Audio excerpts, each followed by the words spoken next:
Rahim. Alhamdulillahi Rabbil Alamin. Bismillahi wassalatu wassalamu ala Rasulillahi. Assalamualaikum warahmatullahi wabarakatuhu. Formal ko na pong binubuksan ang pagdinig na ito. At ito pong inquiry on the policies of television networks and artist management agencies in relation to complaints of abuse and harassment. Ito po, ngayong araw na ito, nakatakda po na magkaroon pa tayo ng mga panauhin na magbibigay po ng kanilang mga karanasan at mga reklamo sa mga individual, sa mga tao na nagtatrabaho din po sa mga network.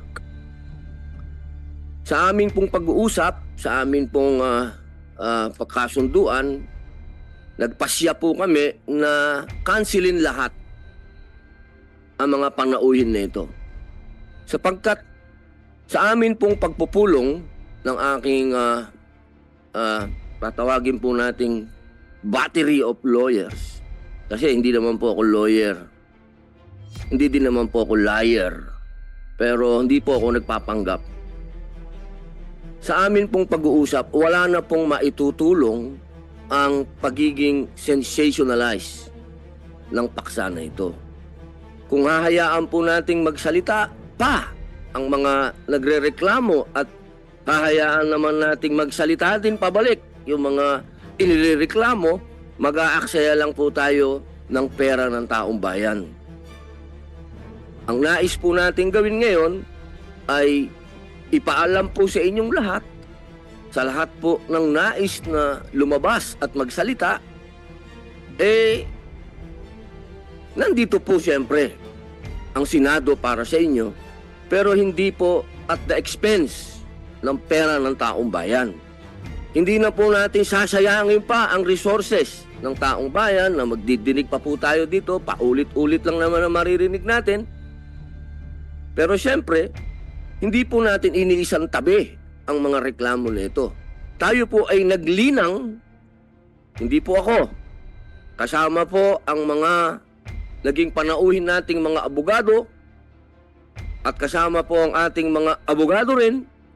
Tayo po ay nakapaglinang ng mga panukala para sagutin po, ito na po yung magiging panangga. Ito na po ang magiging shield ng mga gustong magsalita, yung mga gustong magreklamo sa ngayon.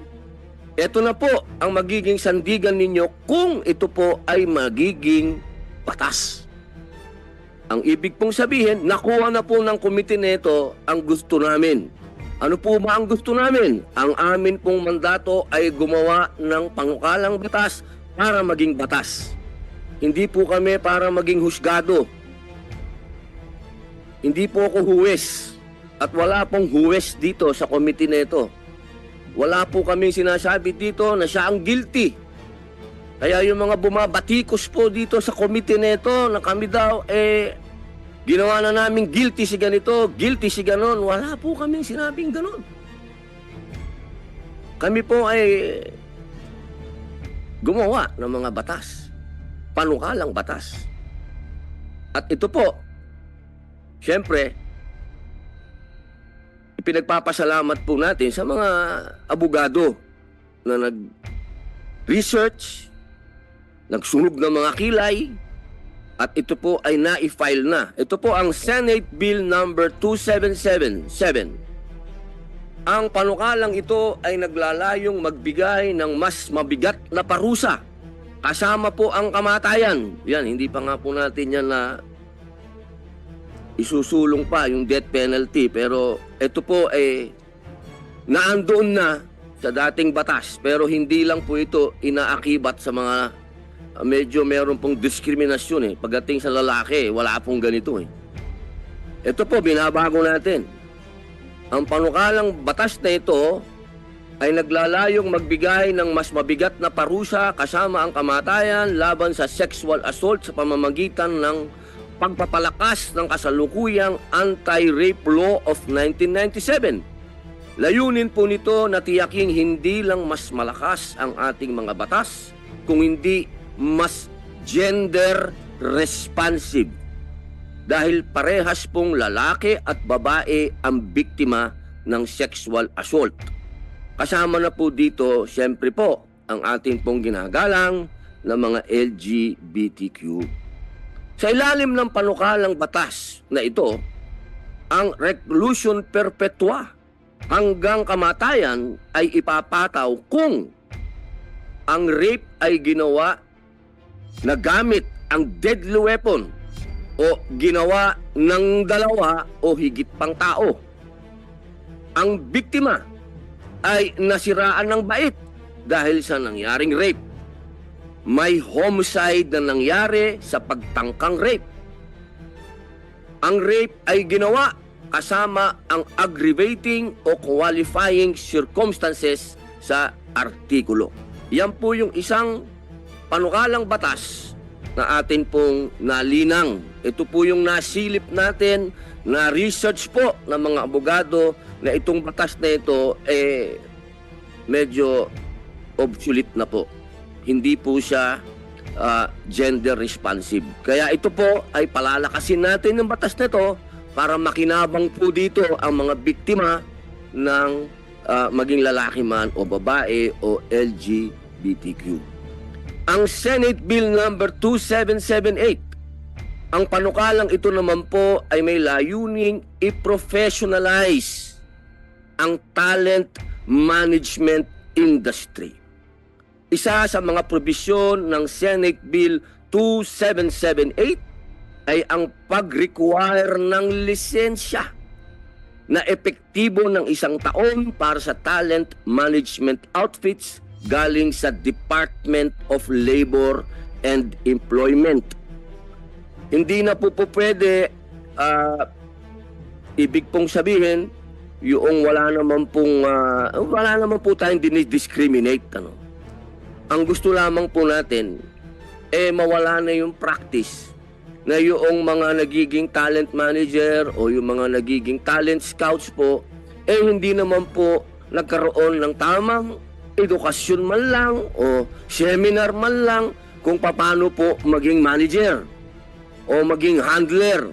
Hindi po pwede yung pinabili lang ng suka, magiging talent manager na ho o magiging talent coordinator. Hindi na po pwede yan dahil doon po nag-uumpisa.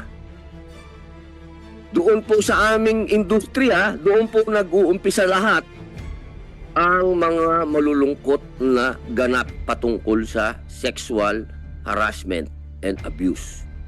Sa ilalim po nito, maaaring mga siwa o magmay-ari ang mga media network ng talent management company. Ngunit, ang kumpanya ay ituturing na separate and independent entity. Ang media network rin po ay mananagot na magbayad ng danyos kung ang talent manager, kung saan ito may kontrata, regular employee man siya o hindi, ay na-convict ng rape, sexual assault, sexual harassment o violence. Ibig pong sabihin, meron na pong obligasyon ang media network po na mananagot din po sila na magbayad ng danyos. Opo, hindi po pwede na wala pong damages. Hindi po pwede na ang media network ay hindi po wala silang parte kung yung pong inireklamo ay makonvict. Ito po, ito po yung pangatlo. Senate Bill number 2810. Ang panukalang ito ay naglalayong taasan ang mga multa sa mga lalabag sa sinasaad ng Safe Spaces Act or the Bawal Bastos Law. Ito po'y binasa ko, napakaganda po ng batas na ito. Habang binabasa ko po ito, ako ay talagang wala naman po akong ibig sabihin, pero napakalapit nito sa mga katuruan sa sa Islam yung distansya, bawal mo nang tingnan, bawal mong hawakan. Nakakatuwa lang po, ay iniimbita ko po ang mga taong bayan natin. Basahin niyo po ito. Talagang ito, kailangan po nating malaman ito dahil bawal na po si Casanova ngayon. Alam niyo, yung may mga naging practice po. Hindi lang po ito practice ng mga kalalakihan, pati po ang kababaihan, meron na po talagang nakasanayan. Dahil sa, alam nyo, ang henerasyon natin, iba't iba umiikot ang henerasyon. Ang henerasyon ngayon, iba na sa henerasyon namin. Marami doon sa henerasyon namin na hindi mo na pwedeng gawin ngayon. Dahil lalabag ka na rito sa batas na to. Kaya dapat po magkaroon tayo ng malawakang pagpapaliwanag dito sa batas na ito. Ito po ay tugon natin sa mga pahayag at patotoo na hindi iniinda ng mga kumpanya ang maliliit na halaga ng multa na nakasaad sa ating kasalukuyang batas. Nagdagdag din po tayo ng exemplary damages mula sa mga employer kung magkakaroon ng conviction sa mga nakasuhan ng harassment sa lugar ng trabaho. Kasalukuyan po ay binubusisi rin po namin ang posibilidad ng pagpapataw ng danyos sa mga employer ayon sa law on torts. Bukod po rito, patuloy ang aming pakikiugnayan sa kagawaran ng hustisya upang mapag-aralan po ang maaaring pagbabago sa ating revised penal code na nabuo pa noong 1930s.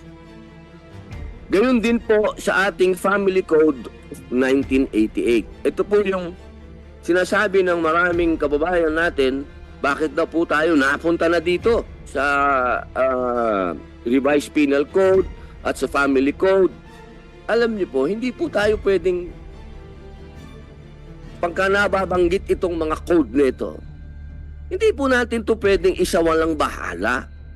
Dahil ito pong mga code nito, ito po ay dito pa rin nagbabase ang ating mga huwes. Kung ito po ay ginawa pa noong 1930s, may goodness naman, mag 100 years na po ito, ilang taon na lang, siguro naman obvious naman po na dapat na po natin ito talagang bisitahin muli at yung mga nakasaad po dito, pag-retire rin na po natin. Gumawa na po tayo ng mga bagong penal code at family code. Natutugma po yan sa panahon natin ngayon. Alam nyo, nakakatawang isipin na pinagtatalunan ito hanggang sa ngayon kung kailan babaguhin ito. Pambihira naman, Gustong-gusto nating umusad pero ang tagal nating magbago. Pero maganda naman ang balita dahil ang sabi po ng DOJ nung kausap natin sila, meron na pong mga hakbang para itong mga code na ito makasabay na po sa panahon ngayon. Nakakalungkot pong isipin pero naniniwala po ako na nakapag-commit sa atin ang DOJ na makikipagtulungan po sa ating opisina para magawa po natin ng pinakamabilis na ito pong mga code na ito ay mabago. At siyempre po naman, bilang panghuli, tayo po ay nagpapasalamat din sa Office of the Court Administrator po ito ng Supreme Court sapagkat napag-usapan din po natin ng pagdinig na pag-aaralan po nila na magkaroon ng korte particular po na tatalakay sa mga kaso ng sexual harassment doon po sa workplace. Yun po ang ating pakiusap sa kanila dahil sa ating pong paniwala. Yan pong sexual harassment, pagka ginawa mo yan, halimbawa nangyari yan sa isang lugar na pinairal nung nakatataas ang kanyang kapangyarihan para puwersahin ang isang tao, labagin ang karapatan ng isang tao, morally, physically, lahat na sexual palagay ko po yung isang bagay na yan ay pwedeng pag-umpisahan talaga ng mental health problem. Kaya hindi po ito dapat patagalin. Pag ito ay nagkaroon ng kaso, kailangan po desisyon ng kagad. Hindi po ito pwedeng isa po yan sa mga dahilan kung bakit kami nag-cancel ng mga bisita po namin ngayon, sapagkat sa kadahilan ng yung iba pong kaso medyo may katagalan na po. Ang hirap na pong ipangako sa kanila na meron pa po tayong magagawa dahil wala naman po tayong, marami po tayong mga batas na dapat, panukalang batas na dapat isulong sa pangyayaring ito. Para po yung mga katulad po niyan, ng mga cold case, yung mga tinatawag na matagal nang nangyari, ngayon bubuksan, ngayon irereklamo yung isang tao, yung inirereklamo meron ng pamilya o yung inirereklamo. Mapakabigat po ng usapin nito. Pinagmumulan po siya ng napakadaming, nagiging sensationalized po siya. Kaya nagdesisyon po kami na ito na lang. Meron na tayong mga batas na panukalang batas, ito na. Igawin na natin to, i-file na natin ito at mapunta sa mga komite katulad ng Committee on Justice o mapag-aralan doon para maging batas at mapigil na po kung ano man yung mga mangyayari pa. Yung mga nangyari na ng matagal na, tingnan po natin kung anong panukalang batas ang pwede nating malinang para maharap po yung mga reklamo at mga karanasan nitong mga taong gustong magsalita ngayon. Titingnan po natin, pero sa ngayon, sa ginawa po namin pagdinig, yan po yung mga batas na aming panukalang batas na amin nalinang. Meron pa pong isa, pero pinag-aaralan pa po namin ng maigi, lalong-lalo na po yung ating mga abogado, yung pong halimbawa, yung media network na inireklamo ng isang empleyado nila o artista o news reporter o kahit sino doon sa media network na nagreklamo na napagkaisahan na wag na siyang bigyan ng trabaho. Inaksyonan nga nung media network, sinuspindi nga yung nireklamo ng tao, pero nung nasuspindi na yung inireklamo, yung nagreklamo naman hindi na binigyan ng trabaho, nawalan na ng buhay dun sa buong industriya niya o dun sa buong workplace niya, kahit saan sa lumipat na trabaho, dahil may koneksyon yung opisinang yon, hindi na siya nagkaroon ng trabaho, kailangan po merong matinding kaso dyan. Kailangan merong batas dyan na hindi dapat kailanman magkaroon ng conspiracy doon sa taong nagreklamo. Hindi pwede, kailangan meron po yung moral damages. Pinag-uusapan po namin napag-desisyon ng kagabi na walang criminal liability. Pero sa damages, civil dapat meron. Moral damages meron. O, hindi po pwedeng wala. Yan po ang aming ganap ngayong araw nito. Bilang panghuli po, hindi po na muna natin i-adjourn ang pagdinig ng committee ito ukol po sa ating pagsta bilang pagbibigay daan po sa sino mang legal, sino mang abogado po, uulitin ko po kung sino man pong merong siyang nasa isip na pwede natin gawing panukalang batas na patungkol po dito, inaanyayahan po namin kayo magsalita bago kami mag-adjourn. Bibigyan pa po namin kayo ng isa pang pagkakataon. Pero wag na po kayo sanang maging, ang dating maging, parang ito po maging platform natin para tayo po mag-grandstanding o gumawa ng pangalan. Hindi po ito, sayang po ang pera ng taong bayan. Ang hinihingi ko po yung mga abogado na meron po kayong nasa isip na baguhin pa, idagdag. Inaanyayahan ko po kayo. Kung wala na po, sa susunod, i-adjourn na po namin ito. Gusto lamang po namin sabihin sa lahat na narinig namin ang inyong mga hinaing. Kahit po sa mga social media, na lumalabas ng mga artista, mga reporter na mga nagsasalita ngayon na sila ay naging biktima ng sexual harassment, kaisa po nyo kami. Pero itong mga bagay na ito, pwede po natin itong pag-usapan sa labas na ng pagdinig ng Senado.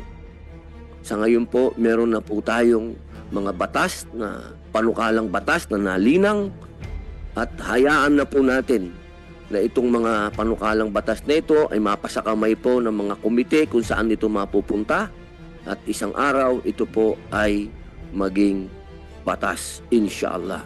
Muli po, nagpapasalamat po ako kay Ginoong Nino Mulak, kay Ginoong Sandro Mulak, sa kanilang mga abogado, sa NBI, maraming salamat po sa mga network, sa GMA, sa TV5, IBC 13, ABS-CBN, sa mga inireklamo, kila Jojo, kila Richard, sa mga abogado nila, maraming salamat kay Attorney Lorna Kapunan, kay Gerard, kay Attorney Topacio, sa lahat po, sa DOJ, maraming salamat po sa inyong lahat ng aming naging bisita at malaki po ang naitulong nyo.